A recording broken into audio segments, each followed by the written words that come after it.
कहते हैं जब प्रोफेशनल लाइफ रंग लाती है तो पर्सनल लाइफ थोड़ी फीकी पड़ जाती है। गलत, बस बैलेंस जरूरी है। जैसे एक्स्ट्रा लाल और एक्स्ट्रा तेज एक ही चिली पाउडर में हो सकते हैं। नेचुरल रेड और तीखेपन का परफेक्ट बैलेंस है सुरुचि तेजा लाल चिली पाउडर। खाने में हो रुचि तो घर लाइए सुरुचि। नमस्कार, वीकेबी टॉप 10 में आपका स्वागत है। आइए देखते हैं देश और दुनिया की टॉप 10 खबरें। भारत में कोरोना वायरस से हालात खराब होते जा रहे हैं और नए मामलों में तेजी से बढ़ोतरी होने के साथ ही मौत के आंकड़ों में भी उछाल देखने को मिल रहा है। भारत में लगातार तीसरे दिन पिछले 24 घंटे में कोरोना के 4 लाख से अधिक नए केस सामने आए हैं। वहीं बीते 24 घंटे में देश में एक दिन में रिकॉर्ड 4187 कोरोना मरीजों की जान गई है, जो अभी तक एक दिन में होने वाली सबसे ज्यादा मौतें हैं। वहीं इसी दौरान 3,18,000 लोग कोरोना को हराकर स्वस्थ हुए हैं। इसी तरह देश में कुल 16,73,00,000 लोगों को वैक्सीन लग चुकी है। तमाम बॉलीवुड सितारों के कोविड पॉजिटिव होने के बाद अब एक्ट्रेस कंगना रनौत भी कोरोना संक्रमित हो गई है। कंगना रनौत ने एक इंस्टाग्राम पोस्ट करके अपने कोविड पॉजिटिव होने के बारे में फैंस को बताया है। उन्होंने खुद को होम क्वारंटाइन किया हुआ है। कंगना ने अपनी पोस्ट में लिखा कि वह इस वायरस को नष्ट कर देंगी और उन्होंने इसे छोटा सा फ्लू बताया है। कंगना ने कहा कि मैं लोगों से अपील करती हूं कि किसी को भी खुद पर हावी मत होने दो। यदि आप डरेंगे तो आपको और ज्यादा डराएगा। दूसरी ओर controversy queen Bollywood actress Kangana Ranaut अपने एक और विवादित बयान को लेकर सुर्खियों में है। हाल ही में उनके खिलाफ पश्चिम बंगाल में दर्ज कराई गई एफआईआर के बाद अब कंगना रनौत ने मुख्यमंत्री ममता बनर्जी को खून की प्यासी मॉन्स्टर कह डाला है और कहा कि ममता अपनी पावर के दम पर मुझे खामोश करना चाहती है। अपने आपत्तिजनक बयानों के चलते हुए ट्विटर से बैन कर दी गई कंगना रनौत ने इंस्टाग्राम पर स्टोरी सेक्शन में एफआईआर की कॉपी साझा करते हुए ये बात कही है। यूनिसेफ की प्रमुख हेनरिटा फोर ने कहा कि भारत में कोविड-19 की दुखद और भयावह स्थिति पूरी दुनिया के लिए खतरे की घंटी है। इसे लेकर उन्होंने अंतर्राष्ट्रीय समुदाय से भारत की मदद करने के लिए कहा है। वहीं कोविड-19 से निपटने में मदद करने के लिए हाल ही में united nations children's fund UNICEF ने भारत को सर्जिकल मास्क समेत जीवन सुरक्षा से जुड़े कई चिकित्सा उपकरण भी भेजे हैं। भारत के विमान वाहन पोत INS विक्रमादित्य में शनिवार सुबह मामूली आग लग गई।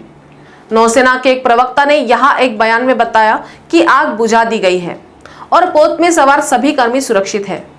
बयान में कहा गया कि ड्यूटी पर तैनात कर्मियों ने युद्धक विमान में नौसैनिकों के रहने वाले हिस्से से धुआं उठते देखा गया। पोत के ड्यूटी कर्मियों ने आग को बुझाने के लिए तत्काल कार्रवाई की। पोत में सवार सभी कर्मियों की गिनती की गई और कोई बड़ा नुकसान नहीं पहुंचा है।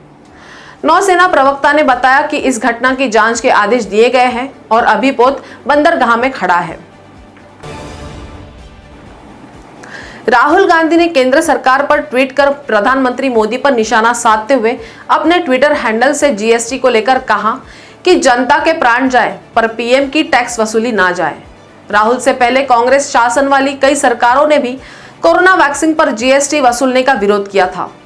केंद्र सरकार कोरोना के टीकों पर राज्य से 5% जीएसटी वसूल रही है। बीते दिनों राजस्थान और छत्तीसगढ़ सरकार ने केंद्र द्वारा कोरोना के टीकों पर जीएसटी लगाए जाने का विरोध किया था।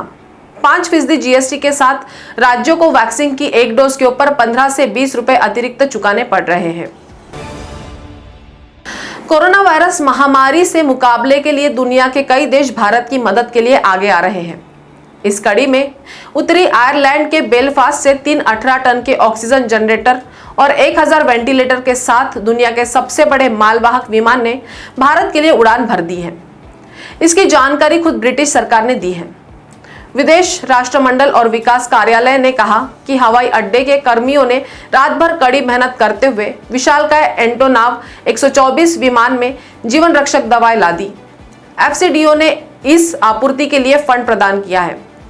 रविवार सुबह 8 बजे इस विमान के दिल्ली में लैंड करने की उम्मीद है। देश में महामारी कोरोना वायरस से लोगों को बचाने के लिए लोगों का टीकाकरण किया जा रहा है। इस बीच भी पश्चिम बंगाल में तीसरी बार मुख्यमंत्री बनी ममता बनर्जी की तकरार केंद्र सरकार के साथ लगातार जारी है। ममता बनर्जी कोरोना महामारी से निपटने को लेकर लगातार केंद्र पर सवाल उठाती रही है। कुछ दिनों पहले ममता बनर्जी ने पूरे देश में मुफ्त टीका देने की बात कही थी। अब ममता बनर्जी सरकार टीकों के मुफ्त वितरण को लेकर सुप्रीम कोर्ट पहुंच गई है। मुख्यमंत्री ममता बनर्जी के नेतृत्व वाली पश्चिम बंगाल सरकार ने शनिवार को सुप्रीम कोर्ट से कहा कि देश में एक समान टीकाकरण की नीति होनी चाहिए। बता दें कि ममता सरकार ने राज्य में फ्री वैक्सीन देने की घोषणा की है। बंगाल सरकार का कहना है कि कोविड टीका उपलब्ध कराने के लिए केंद्र को तत्काल कदम उठाने चाहिए, साथ ही ये टीके राज्यों को मुफ्त में दिए जाने चाहिए। आईपीएल में कोलकाता नाइट राइडर्स के लिए खेलने वाले न्यूजीलैंड के विकेटकीपर बल्लेबाज टिम सीफर्ट कोरोना पॉजिटिव पाए गए हैं और अन्य खिलाड़ियों तथा सहयोगी स्टाफ के साथ चार्टर्ड उड़ान से लौट नहीं सकेंगे। वह अहमदाबाद में पृथकवास में रहेंगे और फिर चेन्नई में निजी अस्पताल में उपचार कराएंगे।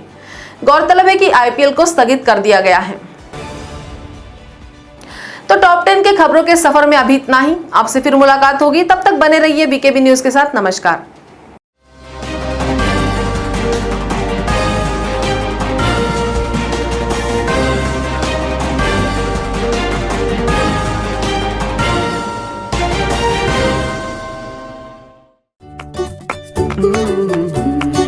कहते हैं जब प्रोफेशनल लाइफ रंग लाती है तो पर्सनल लाइफ थोड़ी फीकी पड़ जाती है। गलत, बस बैलेंस जरूरी है। जैसे एक्स्ट्रा लाल और एक्स्ट्रा तेज एक ही चिली पाउडर में हो सकते हैं। नेचुरल रेड और तीखेपन का परफेक्ट बैलेंस है सुरुचि तेजा लाल चिली पाउडर। खाने में हो रुचि तो घर लाइए सुरुचि।